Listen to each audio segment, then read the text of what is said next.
Here's how we can stop messages from showing on the iPad. So I'm gonna guide you through it. If you are new here on Foxtecc, definitely subscribe for more tips and videos like this one.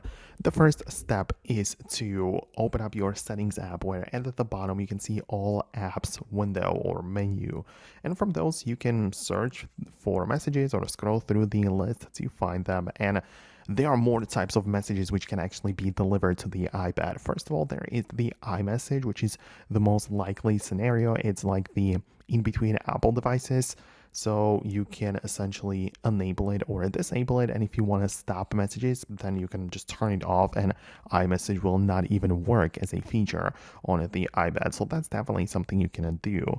Obviously, you will not have the ability to text with anybody, but I guess that's the point.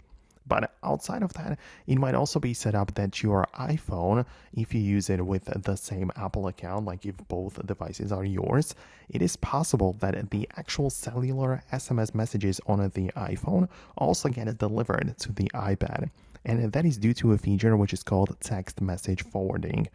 And that is something which you can also find on the iPhone in the settings in the actual same place, like in the apps and messages section. And there is the forwarding. So if you have multiple devices like iPads, Macs, and even other iPhones, you can decide where the message is also going to be sent to. So you receive a regular SMS on your main phone, but it will also beep and deliver notifications on your Mac or iPad based on how you set it up right here. So that's kind of important as well if you don't wish to receive or show messages on the iPad.